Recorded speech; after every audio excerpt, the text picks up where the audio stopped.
નમસ્કાર દર્શક મિત્રો, કૃષિ દર્શન ફોન ઇન લાઈવમાં આપ સૌનું હાર્દિક સ્વાગત છે.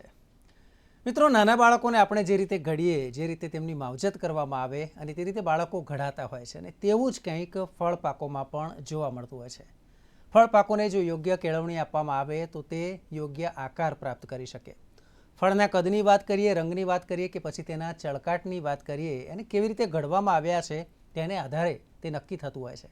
તો આ જ વિષય પર આજે આપણે ચર્ચા કરવી છે અને આજનો કૃષિ દર્શન ફોન ઇન લાઈવ જેનો વિષય છે એ છે ફળ પાકોમાં કેળવણી અને છટણી.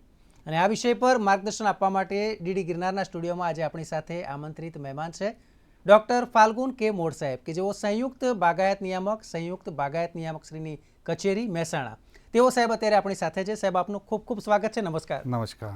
દર્શક મિત્રો, સાહેબનો પરિચય તો આપને કરાવ્યો તો આપણે થશે કે આપના પ્રશ્નો છે તો આ સાહેબ જ આપને જવાબ આપશે. પ્રશ્નો પૂછવા માટે અત્યારે આપણી લાઈન ખુલ્લી છે. ટીવી સ્ક્રીન પર ફોન નંબર જે નોંધેલા છે તેના પર આપ કોલ કરી શકો છો. ફોન નંબર આપને જણાવી દઉં, 07926853814 અને બીજો નંબર છે 07926853816. તો દર્શક મિત્રો, આ નંબર ઉપર અત્યારે જ આપ કોલ કરો અને ડૉક્ટર ફાલ્ગુન કે મોડ સાહેબ પાસેથી માર્ગદર્શન પ્રાપ્ત કરો. સાહેબ, પ્રશ્ન હજી પૂછવા જવું એ પહેલાં જ આપણા જે દર્શક મિત્રો છે એટલા પણ આતુર હોય છે, કારણ કે દર બુધવાર અને દર શુક્રવારનો જે ફોન ઇન લાઈવ પ્રોગ્રામ છે તે માટે સતત તેઓ આતુર હોય છે. એક કોલર આપણી સાથે જોડાઈ ગયા છે, દેવજીભાઈ. દેવજીભાઈ, આપનું સ્વાગત છે. આપનો પ્રશ્ન પૂછો. હા સાહેબ, નમસ્કાર. નમસ્કાર. હા સાહેબ, આપણે દાડમના પાકને ક્યાં છટણી કરવી જોઈએ? ખૂબ સરસ પ્રશ્ન પૂછ્યો સાહેબ. પ્રશ્ન છે કે દાડમના પાકમાં છટણી કઈ રીતે કરવી જોઈએ? દાડમનો પાક આપણે ત્યાં બહુ જ ઝડપથી વિસ્તરી રહ્યો છે. કચ્છ અને બનાસકાંઠા મુખ્ય બે જિલ્લા છે કે જ્યાં દાડમનો પાક સારા પ્રમાણમાં લેવામાં આવે છે. તો દાડમનો પાક જે છે એમાં જે વૃક્ષ છે દાડમનું, એના જમીનમાંથી જ 3 થી 4 એના મુખ્ય ડાળી નીકળે એ રાખવી જોઈએ, અને એને લગભગ 1 મીટર સુધી નીચે બીજી એમાંથી પેટા શાખાઓ ફૂટે નહીં અને એને ચોખ્ખું રાખવું જોઈએ. અને એમાં જે વોટર શૂટ જે કહેવાય છે કે જે કુમળી ચાલુ વર્ષની જે ડાળીઓ હોય છે એને કટ કરવામાં આવે છે, અને એમાં સતત ફૂલ આવતા હોવાથી 3 પ્રકારની બહાર એમાં લઈ શકાતી હોય છે. એમાં મૃગ બહાર, હસ્ત બહાર અને આંબે બહાર લેવાતી હોય છે. પણ સામાન્ય રીતે ગુજરાતની કન્ડિશનમાં વાત કરીએ તો ઓક્ટોબર માસમાં જે હસ્ત બહાર હોય છે એ હસ્ત બહાર લેવામાં આવે તો એના ફળો ફેબ્રુઆરી એન્ડમાં અને માર્ચના પહેલા વીકમાં ચાલુ થતા હોય છે, અને એની ગુણવત્તા ખૂબ સારી હોય છે. મૃગ બહારમાં જ્યારે ચોમાસામાં જો બહાર ટ્રીટમેન્ટ આપણે લેવામાં આવે તો એ ચોમાસા દરમિયાન ફ્રૂટ ડેવલપ થતા હોય છે, એટલે એની અંદર રોગ અને જીવાતના પ્રશ્નો ઘણા રહેતા હોય છે. હવે જ્યારે એની છટણી કરવાની હોય એ પહેલાં એના પાણી બંધ કરી દેવાનું હોય છે 1 મહિના પહેલાં. પછી એના ઉપર સામાન્ય રીતે લોકો ઇથરેલનો છંટકાવ કરતા હોય છે, પણ વૈજ્ઞાનિક ભલામણ એવી એજ સચ છે નહીં કે એનામાં ઇથરેલનો છંટકાવ કરવો જોઈએ જેથી કરીને પાંદડા ખરી પડે. ટૂંકમાં પ્લાન્ટને, છોડને ડોર્મન્ટ એટલે સુષુપ્ત અવસ્થામાં લઈ જવાનો હોય છે, અને પછી એનું પ્રૂનિંગ કરી અને એમાં ખાતરો ભરેલા હોય છે. પછી એની અંદર પાણી પીએચ ચાલુ કરવામાં આવે છે, જેથી કરીને જે નવી એમાં ફૂટ ચાલુ થાય છે અને જે ફૂલ આવે એવા શૂટ ડેવલપ થાય છે, અને એની અંદર આપણે પ્રોપર બહાર લઈ અને એનું નફાકારક ઉત્પાદન પણ મેળવી શકીએ છીએ. બિલકુલ. દેવજીભાઈનો પ્રશ્નનો ઉત્તર આપણે આપ્યો, અને દેવજીભાઈની જ્યારે વાત કરીએ છીએ બહુ આપણે રેગ્યુલર કોલર છે, હંમેશા તેઓ આપણી સાથે જોડાયેલા રહેતા હોય છે. આભાર દેવજીભાઈ. આગળ જો વાત કરીએ તો સાહેબ, દર્શકોને એક માહિતી એ આપવી છે કે આપણે વાત કરી કેળવણીની.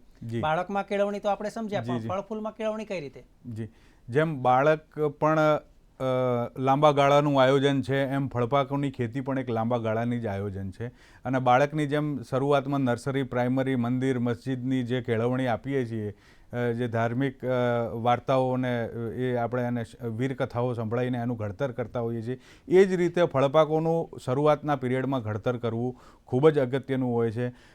કેળવણી એને ઇંગ્લિશમાં ટ્રેનિંગ કહેવાય છે. અને ફળપાકોમાં ટ્રેનિંગની જ્યારે વાત આવે એમાં મુખ્ય વાત તો એની છટણી કરવાની જ છે, પણ એમાં કઈ ડાળી કાપવી, કઈ ડાળી ના કાપવી, એનો આખો સમતોલ બેલેન્સ, એનો ગ્રોથ કરવો, એનું કદ આકાર અને સાઇઝ નક્કી કરવા એ પહેલેથી જ નક્કી થઈ જાય, જેથી કરીને આગળ જતાં બીજા પ્રશ્નો ના આવે અને ખૂબ ગુણવત્તાસભર સારું ઉત્પાદન આપણે લઈ શકીએ. અને બગીચામાં કેળવણી કરેલો બગીચો હોય તો એકમ વિસ્તારમાં આપણે વધારે પ્રમાણમાં ફળઝાડ વાવેતર કરી શકીએ. બિલકુલ. દર્શક મિત્રો, ખાસ આપણે જણાવવાનું કે આજનો આપણો વિષય છે ફળ પાકોમાં કેળવણી અને છટણી.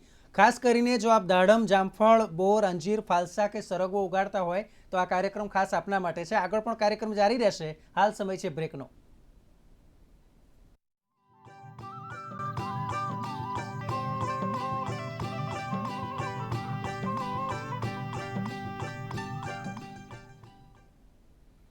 તો દર્શક મિત્રો, ફરી એકવાર આપનું સ્વાગત છે કૃષિ દર્શન ફોન ઇન લાઈવમાં. ફળ પાકોમાં કેળવણી અને છટણી તે આજનો આપણો વિષય છે. ડૉક્ટર ફાલ્ગુન કે મોડ સાહેબ આ વિષય પર આપણને વિસ્તૃત માહિતી આપી રહ્યા છે, આપના પ્રશ્નોના ઉત્તર આપી રહ્યા છે.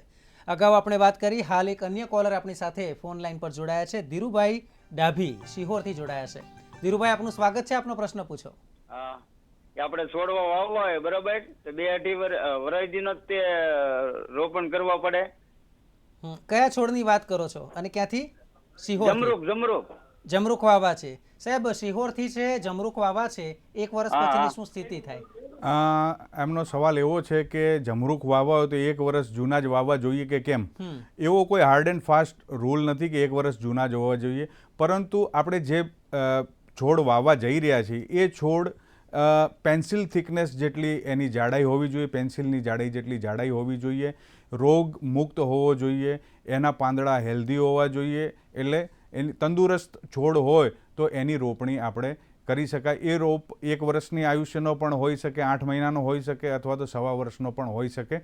તો આમાં ખાસ કરીને જામફળમાં ઘૂંટી કલમ વધારે થતી હોય છે, તો ઘૂંટી કલમ કરેલા સારા રોપા જે છે એ આપણે વાવેતર માટે, જમરૂખના વાવેતર માટે પસંદ કરવા જોઈએ. અને શરૂઆતથી જ જેમ અત્યારે ચર્ચા ચાલી રહી છે, વાવેતર કરીને પછી ભૂલી જવું એવું નહીં. એના થોડા સમય પછી 60 સેન્ટીમીટર સુધી એનું થડ છે એ ચોખ્ખું રાખવામાં, એમાં કોઈ પેટા શાખાઓ ફૂટવા નહીં દેવાની. અને એક જ જગ્યાએથી એક કરતાં વધારે ડાળીઓ પણ ના નીકળે એનું ખાસ ધ્યાન રાખવું પડે. એનું જે સેન્ટર, જે ઉપર જતી મુખ્ય ડાળ છે એ ડાળને પણ કાપી દેવી જોઈએ, જેથી કે એની અંદર સૂર્યપ્રકાશ વધારે પ્રમાણમાં જાય. અને જે બાજુમાં ડાળ જે ફૂટશે, નીકળશે નવી ડાળો, એ ડાળો ચારે તરફ, ઝાડની ચારે તરફ વિકાસ પામે, બહુ પહોળા ખૂણે હોય અને એક સમતોલ પ્લાન્ટનું આખું જે માળખું તૈયાર થાય એ રીતે આપણે કેળવણી કરીને જો જમરૂખનું રોપણી કરશું તો ખરેખર ખૂબ નફાકારક ખેતી રહેશે. બિલકુલ. ધીરુભાઈનો ઉત્તર આપ્યો. હવે આપણી સાથે એક અન્ય કોલર જોડાયા છે બુટાવદરથી, નથુભાઈ આહિર. નથુભાઈ, આપનો પ્રશ્ન પૂછો. હેલો. હા બેયને મારા નમસ્કાર. હા નથુભાઈ, નમસ્કાર. નમસ્કાર. હા, આપણે જામનગર જિલ્લો બુટાદર ગામ છે મારું. જી. હા, સૌરાષ્ટ્ર વિસ્તારમાં હાલની પપૈયા માટે કઈ જાત સારી છે? હા, સૌરાષ્ટ્રમાં સાહેબ પપૈયાની જાત કઈ સારી? પપૈયાની જાતોની વાત કરીએ તો જે યુનિવર્સિટી દ્વારા ભલામણ કરવામાં આવેલી જાતોમાં તો ખાસ મધુબિંદુ છે, કુર્ગ હનીડ્યુ જે કહેવાય છે. પછી એની અંદર કો સિરીઝની, એટલે કોઈમ્બતુર સિરીઝની CO 1, 2, 3, 4, પૂજા મેજેસ્ટી, પૂષા નન્ના એવી વેરાયટીઓ પણ વાવેતર કરવામાં આવે છે. પરંતુ અત્યારે જે ચલણમાં સૌથી વધારે ચાલે છે એ પ્રાઇવેટ વેરાયટી છે, જે રેડ લેડી 786 વેરાયટીનું બહુ બહોળા પ્રમાણમાં વાવેતર થાય છે. આઈસબેરી જાત પણ છે, એ થોડા પ્રમાણમાં વાવેતર થાય છે. પરંતુ જો ભલામણની વાત કરીએ તો એ મધુબિંદુ અને એ પ્રકારની જાતો છે. જ્યારે ખેડૂતો વાવેતર કરે છે એ પ્રાઇવેટ વેરાયટી છે, રેડ લેડી 786 વધારે પ્રમાણમાં વાવેતર કરવામાં આવે છે. બિલકુલ. નથુભાઈને પ્રશ્નનો ઉત્તર આપ્યો. સાહેબ, એક બાબત આપણે દર્શકોને એ પણ જાણવી છે કે ખાસ એવા કયા ફળ પાકો છે જેમાં આપણે મંડપ પદ્ધતિનો ઉપયોગ કરીએ છીએ? હવે મંડપ પદ્ધતિ જે છે એ ખૂબ જ અગત્યની પદ્ધતિ બની જાય છે જ્યારે આપણા ફળપાકો વેલાવાળા હોય. દાખલા તરીકે દ્રાક્ષ છે, વેલાવાળો પાક છે. પેશન ફ્રૂટ, જે કૃષ્ણ કમળ કહીએ છીએ, એ વેલાવાળો પાક છે. કીવી ફ્રૂટ છે, એ વેલાવાળો પાક છે. તો આવા જે પાક જે છે કે જે વેલાવાળા છે તો એને સારી રીતે કેળવણી આપવા માટે મંડપ પદ્ધતિ કરવી પડે. એમાં સિમ્પલી શું કરવાનું હોય છે કે આપણું જે ખેતર હોય એની અંદર સિમેન્ટના, લોખંડના કે લાકડાના થાંભલા ઊભા કરવાના હોય છે અને એના ઉપર આડા અને ઊભા લોખંડના કે જીઆઈ વાયર મજબૂત બનાવી અને એક મંડપ જેવો આકાર તૈયાર કરવાનો હોય છે. અને પછી આ જે દ્રાક્ષ છે, કીવી છે કે જે પેશન ફ્રૂટ છે એના વેલા એના ઉપર ચડાવવાના હોય છે, જેથી કરીને એ વેલા હોવાથી એને પૂરતો આધાર મળે છે, સહારો ટેકો મળે છે. બીજું આપણે અંદર હરફર કરીને જે ખેતી કાર્યો છે બહુ આસાનીથી કરી શકીએ છીએ. અને આ પ્રકારની પદ્ધતિથી જે વાવેતર હશે એની અંદર સૂર્યનો પ્રકાશ પણ એટલા પ્રમાણમાં જશે અને હવા ઉજાસ પણ રહેશે, જેથી કરીને સારું ઉત્પાદન મળશે અને ગુણવત્તાસભર ઉત્પાદન મળશે. બિલકુલ. સાહેબ, એક કોલર આપણી સાથે જોડાયા છે, સુરેશભાઈ દેસાઈ જોડાયા છે અમરેલીથી, તેઓ આપણી સાથે છે. સુરેશભાઈ, આપનું સ્વાગત છે, પ્રશ્ન પૂછો. હા સાહેબ, મારા ફળ વિશે જાણું, ઈયળું બહુ પડી જાય છે. ફરી એકવાર જણાવશો? હા, ઈયળું અંદર પડી જાય છે. આપનો સ્પષ્ટ અવાજ આવતો નથી, સંભળાતું નથી. આપ શું પૂછવા માંગી રહ્યા છો? સુરેશભાઈ, ફરી એકવાર આપનો પ્રશ્ન જણાવશો, વિસ્તારથી જણાવો. ઓકે. સાહેબ, એવું કહેવા માંગે છે કે ચીકુમાં ઈયળ પડે છે, તો શું કારણ હોઈ શકે? ચીકુના ફળમાં ઈયળ પડી શકે છે, તો એના માટે આપણે તો બગીચાની પહેલાં તો સાફ સફાઈ ચોખ્ખી રાખવી જોઈએ. ઉનાળામાં ઊંડી ખેડ કરવી જોઈએ અને સૂર્યનો તાપ જમીન સુધી પહોંચે એવું આપણું છટણી પણ કરવી જોઈએ. અને જો સંકલિત પ્રયાસો કરવા જોઈએ. એમાં ઈયળ આવી છે તો સીધું જ એનું નિયંત્રણ કરવા માટે કેમિકલ દવા જ છાંટી દેવી એવું નહીં. ઊંડી ખેડ કરવી, જમીનને તપાડવી અને એની અંદર જે ફળમાખી હોય તો એ ફળમાખીની ટ્રેપ પણ આવતી હોય છે, ટ્રેપો મૂકી શકાય. અને બીજું, એની જે બડ અવસ્થા એટલે કળિકાની અવસ્થા હોય છે એ વખતે વધારે એની અંદર બડ બોરર આવતું હોય છે. ફળની અંદર ફળમાખીના ઉપદ્રવના કારણે ફળ બગડતા હોય એવો હજી સમસ્યા વધારે દેખાવામાં આવી નથી, પરંતુ એની જે કલિકાઓ હોય છે બડ, એ બળને ઈયળ કોરી ખાતી હોય છે. એટલે પરિણામે એમાં જે પરાગનયન અને ફળ બેસવાની પ્રક્રિયા થતી નથી ને છેવટે ઉત્પાદન પર માઠી અસર થાય છે. તો આના સંકલિત પ્રયત્નો કરવાનો. અને ખેડૂત મિત્રોને એક સલાહ છે કે પહેલાં પ્રાકૃતિક પ્રકારની દવાઓનો ઉપયોગ કરવો અને ના છૂટકે જ્યારે કંટ્રોલ થતી જ નથી ત્યારે રાસાયણિક દવાઓનો, અને એ બી હળવા પ્રકારની રાસાયણિક દવાઓનો ઉપયોગ કરી અને આ જે રોગ અથવા તો જીવાત છે એને નિયંત્રણ કરવાનો પ્રયત્ન કરવો જોઈએ. અત્યારે તો સરકારશ્રી પણ એ ભાર મૂકે છે કે પ્રાકૃતિક ખેતીને વધારે અપનાવી. સાહેબ, આગળ એક વાત કરીએ. કોલર જોડાયા છે જિગ્નેશભાઈ પટેલ, સાણંદથી જોડાયા છે. જિગ્નેશભાઈ, આપનું સ્વાગત છે, આપનો પ્રશ્ન પૂછો. નમસ્કાર સર, હું જિગ્નેશ બોલું છું, સાણંદ તાલુકાથી. મારો પ્રશ્ન છે કે દાડમ અને જામફળની ખેતી જે થતી હોય છે એ ખેતીમાં કેવી રીતે કટિંગ કરવું જોઈએ જેથી વધારે વિકાસ થાય અને વધારે ફળ બેસે? સાહેબ, સ્પષ્ટ છે, દાડમ અને જામફળની ખેતીમાં કેવી રીતે પ્રોપર કટિંગ કરવામાં આવે. દાડમની વિગતવાર વાત આપણે પહેલા જ પ્રશ્નમાં કરી, પણ ફરીથી કહી દઈએ કે દાડમના જે જમીનમાંથી નીકળે છે જે ડાળીઓ, એમાંથી 3 થી 4 જે મજબૂત હોય એને રાખવાના હોય છે. 1 મીટર સુધી એમાં કોઈ એની પેટા શાખાઓ થવા દેવામાં આવતી નથી. અને સિઝન મુજબ તમે માર્કેટ મુજબ 3 બહાર, કારણ કે એમાં સતત ફૂલો આવતા હોય છે, તો તમારે કઈ બહાર લેવી છે જાતે જ નક્કી કરી, અને સામાન્ય રીતે ગુજરાતમાં હસ્તબહાર લેવાની ભલામણ કરવામાં આવે છે. હસ્તબહાર એટલે કે એના ઓક્ટોબર માસમાં એના ફૂલો આવે તો એના પહેલાં 1 મહિના પહેલાં એનું પાણી છોડી દેવાનું હોય છે, ખાતરો ભરી રાખવાના હોય છે. ઇથરેલની જરૂર જણાય, જો પાંદડા ખેરવવા ઇથરેલની જરૂર જણાય તો ઇથરેલનો છંટકાવ કરવામાં આવે છે. અને જે વોટર શૂટ કે જે લીલા કલરના એની અંદરથી જે પીલવણી જેવું નીકળે છે શૂટ, એ શૂટ કાપવાના હોય છે. પછી અંદર ગૂંચાયેલી જે ડાળીઓ હોય છે એ કાપી દેવાની હોય છે, કે રોગિષ્ટ કે સુકાતી હોય એવી ડાળીઓને કાપવાની હોય છે. અને પૂરતા પ્રમાણમાં છોડને આપણે જોઈને જ ખબર પડી જાય કે આટલી આમાં કટિંગ કરશું તો આમાં પૂરતા પ્રમાણમાં હવા અને સૂર્યપ્રકાશ ફરી શકશે, અને જે દવા કે જે સ્પ્રે લઈએ છીએ એ પણ પ્રોપર અંદર સુધી પહોંચી શકશે. એ પ્રમાણે આપણે એનું કટિંગ કરવાનું હોય છે.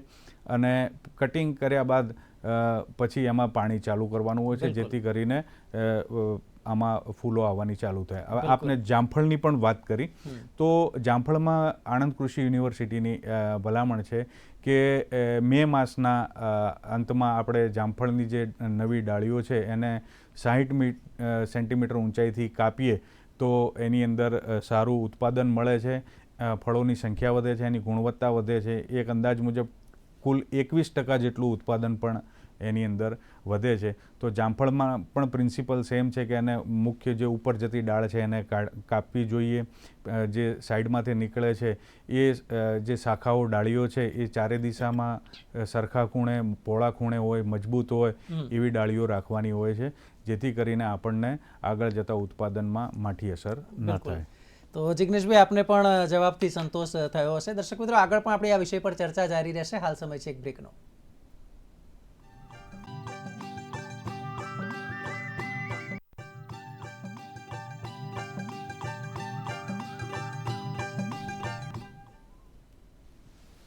તો વિરામ બાદ આપનું સ્વાગત છે. દર્શક મિત્રો, કૃષિ દર્શન ફોન ઇન લાઈવ આપ નિહાળી રહ્યા છો. આજનો આપણો વિષય છે તે છે ફળ પાકોમાં કેળવણી અને છટણી. ડૉક્ટર ફાલ્ગુન કે મોડ સાહેબ આપણને આ વિષય પર માર્ગદર્શન આપી રહ્યા છે. સાહેબ, આગળ પણ જે પ્રમાણે આપણે ચર્ચા કરી, ખાસ કરીને કેટલાક પાકોના આપણે નામ પણ લીધા અને તેની વાત કરીએ એ વિસ્તારથી મારે સમજવું છે, પરંતુ તે પહેલાં એક કોલર આપણી સાથે રેડી છે, તેમને લઈ લઈએ અને પછી તેની ચર્ચાનો દોર આગળ વધારીએ. મગનભાઈ આપણી સાથે જોડાયા છે ધારીથી. મગનભાઈ, આપનું સ્વાગત છે. પ્રશ્ન પૂછો. હા સાહેબ, આપણે આંબા છે, આંબા અત્યારે ફૂટવા માંડ્યા છે, બરોબર? હા જી, આંબા ફૂટવા માંડ્યા છે. જી, ફૂટવા માંડ્યા છે અને એમાં મોરને બદલે ઓલા લોથા જેવા લોથા થઈ જાય છે. બરાબર. તો એનું શું કારણ છે? 5-6 વર્ષના આંબા છે નાના, એમાં નકરા 50% પ્રમાણે લોથા છે. તો એનું કયો રોગ છે અને એના નિયંત્રણ માટે શું કરવું? હા, ચોક્કસથી આપણે જણાવી દઈએ. જી સર. આપનો બહુ સરસ પ્રશ્ન છે અને આ આંબામાં બહુ મોટી વિકૃતિ છે. આ 2 સ્ટેજે આવે છે. નર્સરીમાંથી જ્યારે લઈએ છીએ ત્યારે વાવેતર કરીએ ત્યારે એ વેજીટેટિવ એટલે વાનસ્પતિક વિકૃતિ કહેવાય, અને જ્યારે ફૂલ આવવાની અવસ્થાએ આવા ગુચ્છા નીકળે એને પુષ્પગુચ્છની વિકૃતિ કહેવામાં આવે. એને ઇંગ્લિશમાં મેંગો માલફોર્મેશન કહેવાય છે. અને એ ઘણા બધા કારણોના કારણે થતું હોય છે. કોઈ એક જ કોઈ ફંગસ કે બેક્ટેરિયા કે એનાથી નથી થતું. એ આખો એક કોમ્પ્લેક્સ છે અને એક ડિસઓર્ડર છે. પરંતુ જ્યારે આવા વિકૃત પુષ્પગુચ્છો આપણને જોવા મળે ત્યારે આપણે પહેલાં તો એને સારા કટરથી કાપી અને ભેગા કરી અને જમીનમાં ઊંડે દાટી દેવા જોઈએ, અથવા તો પહેલાં સળગાવવા જોઈએ.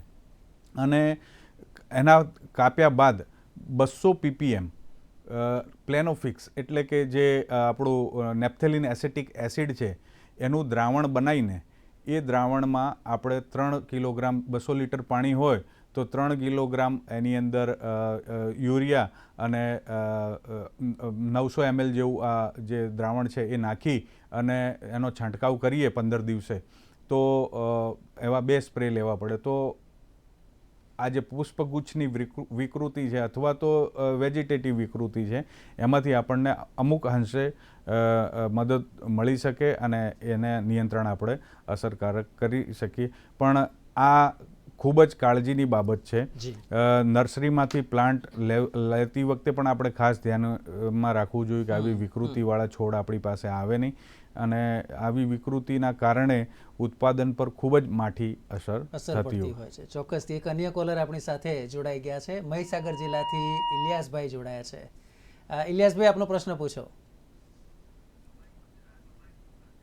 ઓકે, લાગે છે ઇલિયાસભાઈનો સંપર્ક કપાઈ ગયો છે, પરંતુ અન્ય એક કોલર આપણી સાથે જોડાઈ ગયા છે રાજુભાઈ ભુજથી. રાજુભાઈ, આપનું સ્વાગત છે. આપનો પ્રશ્ન પૂછો. હેલો. હા સાહેબ, આપણે કેળાની ખેતી કરવી હોય કચ્છની અંદર, હાજી રાજુભાઈ, આપનો અવાજ આવે છે. કેળાની ખેતી કરવી છે સાહેબ મારે કચ્છની અંદર, તો કેળાની ખેતી ક્યારે કરવી જોઈએ, કઈ વેરાયટી યુઝ કરવી જોઈએ, એના માટે શું ધ્યાન રાખવું જોઈએ? ચોક્કસથી સાહેબ, ભુજથી રાજુભાઈ બોલે છે. કેળાની ખેતી જો ત્યાં કરવી હોય તો શું કાળજી રાખવી અને કઈ જાત વધારે યોગ્ય છે? કેળાની જ્યારે વાત કરી છે ત્યારે જાતમાં વાત કરું તો અત્યારે ખાસ કરીને ગ્રાન્ડ નેઇન વેરાયટી જે છે કેળાની એ જ વધારે ચલણમાં છે. એમાં પણ ટિશ્યુ કલ્ચરના જે છોડ આવે છે એ ટિશ્યુ કલ્ચરના છોડ વાવવા જોઈએ.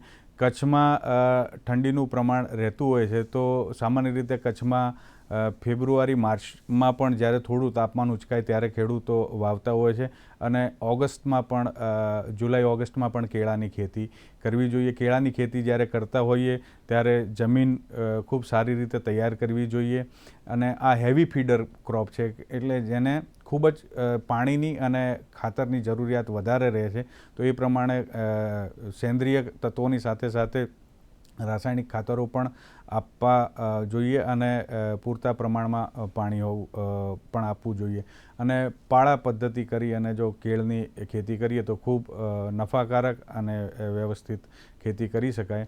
કચ્છ જેવો જિલ્લો જે છે એ સૂકો પ્રદેશ ગણાય પણ છતાં પણ લગભગ 3000 હેક્ટર જેટલું વિસ્તારમાં કેળાની ખેતી થતી હોય છે અને એવરેજ 25 થી 30 કિલોની લૂમ આવતી હોય છે અને હેક્ટરે લગભગ 3000 જેટલા પ્લાન્ટ થતા હોય છે એટલે ટોટલ 90 ટન જેવું ઉત્પાદન મળી શકતું હોય છે. તો આ જે કેળાના જે ભાવ છે બિફોર જે વાવાઝોડું આવ્યું એના પછી જે કેળ ધરાશાયી થઈ ગઈ અત્યારે કેળાના ભાવ ખૂબ જ ઊંચા છે. જો આવા સમયમાં કોઈની પાસે કેળા બચેલા હોય તો ખૂબ સારા બજાર ભાવ એમને મળી રહી છે. બિલકુલ. એક અન્ય કોલર આપણી સાથે જોડાઈ ગયા છે, મનસુખભાઈ માંગરોળથી જોડાયા છે. મનસુખભાઈ, આપનું સ્વાગત છે, પ્રશ્ન પૂછો. મનસુખભાઈ, નમસ્કાર. હા હા જી, પ્રશ્ન પૂછો. હા સર, નમસ્કાર. હા જી. હવે મેં 1 વીઘાના આંબાઓનું વાવેતર કરેલું છે. હવે 1 વર્ષ દીના જે આંબા બધા ફૂટ્યા છે, મોર આવ્યા છે, તો રહેવા દેવા કે પાછી તોડી નાખાય? બરાબર છે. આમાં પણ જે કદાચ આપણે આગળ વાત કરી તેમ આંબામાં જે મોરનો પ્રશ્ન છે એ અત્યારે મોર 1 વર્ષના જો થયા હોય તો એ મોર તોડી નાખવા જોઈએ. આપણે પૂરું ઝાડની પુખ્ત બને જેમ બાળકોમાં પણ પુખ્ત વયના થાય ત્યારે આપણે લગ્ન કરાવીએ છીએ એ જ રીતે ઝાડને પણ પુખ્ત વયના થવા દેવા જોઈએ અને પછી જ એમાંથી ઉત્પાદન લેવું જોઈએ. એટલે ઓછામાં ઓછા 3 થી 4 વર્ષ સુધી જો આવા મોર નીકળે તો એ આપણે કાપતા રહેવું જોઈએ અને પછી જ એનું કોમર્શિયલ ઉત્પાદન આપણે લેવું જોઈએ. બિલકુલ. હવે સમયની ખૂબ એક રીતે કહીએ ને તો કોલરના કોલ્સ એટલા આવે છે કે આપણા ઘણા કદાચ વાતો કહેવાની રહી જાય છે, પણ ટૂંકમાં જો વાત કરવામાં આવે તો એક સંદેશ આપણે દર્શક મિત્રોને. સંદેશ ખાસ એ છે કે જેમ બાળકોના ભવિષ્યને લઈને જ્યારે આપણે ચિંતિત થતા હોઈએ છીએ, એમના સગપણ કરવા માટે ઘણી બધી પડાપૂછ કરતા હોઈએ છીએ, જ્યારે ફળપાકનું લાંબા ગાળાનું આયોજન કરતો હોય એ પણ એક કમાઉ દીકરો છે, તો એના પ્લાન્ટિંગ મટીરિયલ કે જે તમે એનું મટીરિયલ જે વાવવા જઈ રહ્યા છો એની ગુણવત્તા ખૂબ સારી હોય, રોગમુક્ત હોય, જીવાત મુક્ત હોય, સારી હેલ્ધી કન્ડિશન હોય એવા પ્લાન્ટિંગ મટીરિયલ સિલેક્ટ કરી અને પછી આપણા ખેતરમાં વાવવા જોઈએ અને એની પૂરતી કાળજી લેવી જોઈએ. જમીનની તૈયારી પણ પૂરતી સારા નિતારવાળી જમીન હોવી જોઈએ. ડ્રીપ હોય તો સોનામાં સુગંધ ભળે એવું થાય અને સંકલિત ઉપાયો કરશું તો આપણને રોગ જીવાતના ને એ બધા પ્રશ્નો ઓછા આવશે. પરંતુ કેવું થાય છે કે જ્યારે આપણે વાવી અને બહુ ઓછી કાળજી લેતા હોઈએ છીએ અથવા તો નહિવત કાળજી લેતા હોઈએ છીએ અને એ કાળજીના અભાવે પછી રોગ અને જીવાતના બહુ સિરિયસ પ્રશ્નો થાય છે. ત્યારે સફાળા જાગીને આપણે એના નિયંત્રણ કરવા માટે જઈએ છીએ ત્યારે રાસાયણિક દવાઓ સિવાય કોઈ આપણી પાસે ચારો રહેતો નથી. પરંતુ જો શરૂઆતથી જ એનું સંકલિત નિયંત્રણ કરવામાં આવે તો બહુ પ્રશ્નો ચોક્કસથી આપણે કહી શકાય કે યોગ્ય વ્યવસ્થા થઈ શકે. તો મોડ સાહેબ, આપ આ ચર્ચામાં પધાર્યા. દર્શકોને ખાસ જે આ રસ રૂચિની માહિતી આપી આપનો ખૂબ ખૂબ આભાર. આપનો પણ ખૂબ ખૂબ આભાર. તો દર્શક મિત્રો, કૃષિ દર્શન ફોન ઇન લાઈવનો આજનો વિષય છે તે તો આપણે જાણ્યો, પરંતુ આપને થતું હશે કે આગામી બુધવારનો વિષય કયો છે, તો તે પણ અમે આપને જણાવી દઈએ, નોંધી લેશો. કૃષિ દર્શન ફોન ઇન લાઈવનો આગામી વિષય છે તે છે પશુઓની ઉત્પાદકતામાં પશુ આહારનું મહત્વ. આગામી તારીખ 14 ફેબ્રુઆરીના રોજ બુધવારે સાંજે 5:30 કલાકે. ફોન નંબર નોંધી લેશો 07926853814. બીજો નંબર છે 07926853816. તો અત્યારે બસ આટલું જ. રજા આપશો. નમસ્કાર.